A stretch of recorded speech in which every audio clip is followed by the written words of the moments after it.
sànq mbirum Mansour Faye mi nga xamante ni daanaka fi mu ne nii mu ngi sous mandat de dépôt ginnaaw bi nga xamee ni ñu koy toppee ci mbirum surfacturation enrichissement illicite ak yeneen accusation yoo xamante ni teg nañ ko ci ndoddam doyen comme ni ñu ko waxee sànq Mansour Faye fi mu ne nii moom placé nañ ko sous mandat de dépôt ay avocat am nag jàpp nañ ni dafa am leneen loo xam ni yéen moom ngeen ciy wut. waaw xam nga sunu joxe cër ñi nga xam ne ñoo ci nekkoon ci kii bi bale muy dagg ban koy reprendre dañuy delluwaat tuuti ginnaaw mbir mi lan la. dafa am feebar bu fi amoon bu ñu tudd Covid ba mu amee ñëpp jaaxle ñu indi une solidarité nationale. ba tax na ñu dajale alal ju mat 1000 milliards.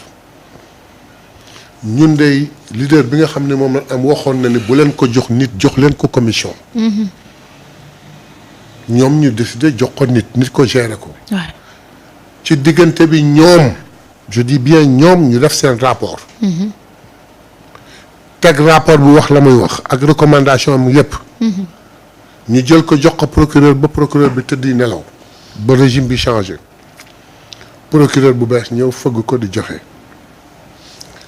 ñi masul gérer dara ci Covid bi kenn oowu leen kuñ ci woo am na looy gérer ñu lux mboot ko gis ci ni am na lu defuwul ñu laaj la ñi nga xam ni juridiction simple yi mën na leen laaj na leen ba am na ñoo xam ni denc nañ leen am na ñoo xam ni laaj na leen ñu lay ci lay bu leer ñu ñibbi am na ñu cautionné ñibbi. mu am ci juróom yoo xam ni. kenn ki pour nga jot ci moom foog nga jéggi ñaari étage maanaam foog nga lever immunité am ba pare foog nga def mise en accusation bi ñu paree ci yooyu yëpp juge bi déglu leen kenn ki dem laaji lay xëy na layam convaincreul juge bi waaye mu am chance u déposer caution bu mat juge bi bàyyi ko mu ñibbi keneen dem lay moom sax ci beneen fànn la moom kenn gérewuloo ko Covid layam doyul juge bi trouvé nécessaire pour takkal ko bracelet entre parenthèses.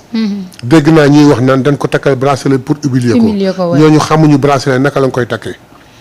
juge bi da lay wax ni lii nga def nii dama lay yóbbu mandat de dépôt mais maa ngi lay may benn alternative soo ko buggee soo ko nangoo ma takkal la bracelet bàyyi la nga dem.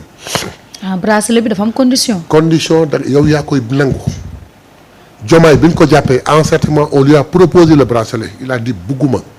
defuma waxuma bay takk bracelet takkuma il est allé en prison donc Ismaïla Madior Fall bu bañoon takk bracelet dem prison il a préféré takk ko donc nag kenn takkoo la ko bracelet pour humilier ko dañ ko takkal bracelet sax pour éviter ko prison bi. à la limite dañ ko dimbali. oui mais Omar Sow waxul loolu ci bracelet bi comme. dugg nga ci mbir mi Omar Sow dañ ciy ñëw léegi. déjà waay dama bëgg a àggale li ñëw ci Omar Sow. d'accord donc keneen ñëw.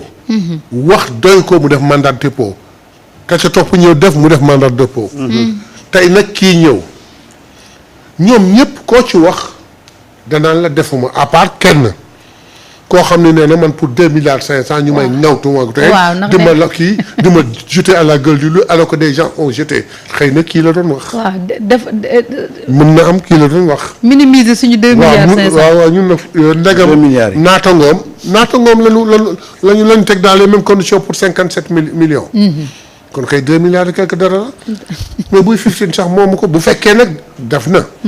mais parce que ba léegi il bénéficie de sa présomption d'innocence léegi daal loolu moo am dem nañu ils n'ont pas pu convaincre le juge d'instruction de la haute cour de justice ñii caution ñii bracelet ñii mandat de dépôt la procédure continue.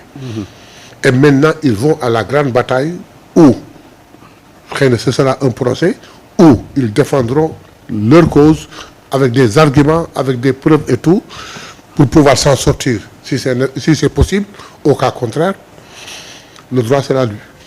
mais ci wàllu woowu comme ñi ngi wax ci Covid bi ak Mansour première dame bu Sénégal bi fi nekkoon Marième Faye pare woon na pour joxe 2 milliards quand même pour que rakkam bañ a tëdd kaso alors ñu bëri dañuy poser wu la question Marième Faye Sall lan la doon liggéey pour mën a am 2 milliards quand même yu ma cautionné. waaw ñaari jàngat nga ci jàngat. muy la benn bi sa générosité. ak nu mu tudd son amour fraternel. ba tax na nga nar a génne 2 milliards pour éviter à ton frère d'aller en prison c'est un geste très noble mais beneen jàngat mooy buñ ci paree enrichissement illicite dafa war a jóg mu wax nu fan la jëlee 2 milliards. Elle n'a été qu'une première dame liggéeyal gorul yatul jékki-jékki xëy war a mën a jël 2 milliards du disponible mu ko à la disposition de son frère. bu ko jëlee ci poste jëkkëram nag bu ko defoon moom ut kii jógee enrichissement illicite dana jóg. donc problème bi yëpp mooy 2 milliards yooyu ndegam na ko yor naka ci wutal de très bons avocats yu ko mën a layal ëllëg afin que mu mën ci génn. mais Mansour jàppoon na ni il ne se voyait pas en prison. mais qui se voit en fait qui se voit en prison. man de je ne me vois pas en prison. mais Samba toi tu vas en prison. mais même sàcc bi nga xam ne dafa sàcc ñu jàpp ko en flagrant délit il se voit pas en prison. déedéet. ensuite je lui ai toujours dit que ni affaire bi nekkul woon porte-presse. déedéet. c'est que tes arguments garde-les pour le juge d'instruction c'était bien pour aujourd'hui et devant le juge d'instruction. S'il était parvenu à convaincre le juge d'instruction avec des papiers très clairs et très cuits mais tey il serait chez lui il fallait añi ji il fallait reere ji. mais il n'a pas su le faire. donc il se voyait pas en prison mais malheureusement il y est allé. donc il n'a qu'à préparer nag la grande bataille. le procès. Il bénéficie de sa présomption d'innocence ba léegi même bien que prison lay fanaan mais on le considère comme innocent maintenant il ira au procès avec ses arguments. sœur bi na ko wutal de très bons avocats incha allah pour yàlla dugal ko mu génn ci. d'accord léegi nag on va attendre le kii avec le sow là. d'accord après maa ngi ñëw si moom. parce Très que bien. quand même yow mi nekk haute cour de justice te yéen Omar am na lu mu wax ci yéen lu mu ŋaañe loolu dinañ ci ñëw mais Samba. Mansour Faye dañ ko toppee ci mbir yu doy waar quand même ci mbirum Covid bi. muy association de malfaiteurs. corruption, prise illégale d'intérêts, faux et usage de faux en écriture, détournement des deniers publics, blanchiment de capitaux et complice de blanchiment de capitaux ci li nga xam ne moo jëm aussi ci cadre gestion alimentaire lié au Covid-19 maanaam charge yooyu yëpp. Et tu as bien fait de rappeler charge yooyu. waaye charge yi ñu teg ci kaw Mansour quand même. moo tax man caution 2 milliards u Marième Faye yi ñuy wax. man gëwuma ko. diversion. c'est-à-dire que dañu bëggoon dugal ci bopp sénégalais yi. ne quelle que soit charge buy pèse ci sa kaw bu ñu tegee xaalis rek da ngay ñibbi sa kër. alors que dafa am charge yoo xam ne bu teegoo sa kaw caution du la ci génne. Marième Faye bu demoon bay cautionné information bi dañ koy garder secrète. pourquoi ñu teg ko ci place publique bi pourquoi. waaw loolu tam avec de l'argent il peut rentrer chez lui. Mansour Faye ñàkkul 2 milliards yu mën a teg caution moom yuy jóge ci moom. te du jóge ci sër. mais Samba tu penses que yor na 2 milliards. doyen ñii.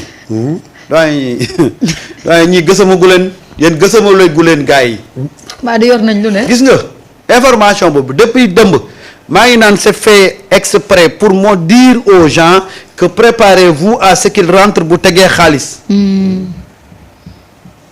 xoolal pour liberté am bu ñu laajoon 10 milliards ñoom pare nañ pour teg 10 milliards ci table bi. lu tax loolu.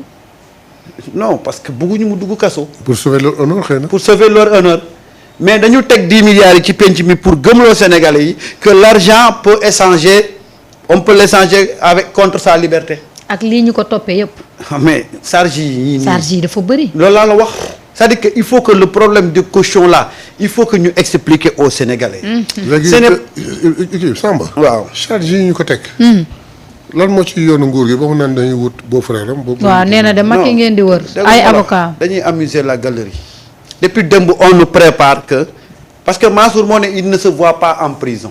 personne ne se voit en prison. que avec l'argent il peut ne pas aller en prison. te Samba ma dolli la ci leneen ci mbiram ñu ni la sur 109 milliards alloués à son ministère une surfacturation de 2,7 milliards a été détectée pour l'achat de riz. maanaam wàllum ceeb bi mu waxoon. dafa am ay surfacturation li war a jar junni nga facturé ko ñetti junni. moom xam na li mu def. xam na ko de.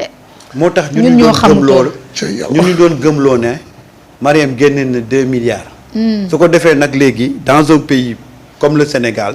qui ne voit plus le diable dañu bëgg a gëmloo ne bu ñu tegee 2 milliards yooyu rek Mansour war naa ñibbi këram. alors que il ne s'agit pas déjà caution yi il faut ñu xam. ci yan condition la nit di teg caution yam pour mun a dem këram c'est pas n'importe qui mooy ñëw teg caution yam rek ñu bàyyi la nga ñibbi am na charge yoo xam ne bu tegee sa kaw 2 milliards yi mënul régler loolu. déedéet. te kii charge yi ñu tegu nii ci koom yaa ngi koy lire sànq ba tey mënoo ko jeexal. ñaata charge la bëri na de mais c'est que les gens nous oublient aussi. l'instruction jeexagul dafa commencer. déedéet day doog a door. La haute cour de justice day instruire ci ministre bi ak complice am yi. ñooñu bu fekkuloon du ministre la ñu amal affaire juridiction ordinaire moo leen jël mais haute cour de justice bu jëlee un ministre day jël day dem ba jusqu'à ses complices. loolu la gis nga dañuy manipuler dañuy.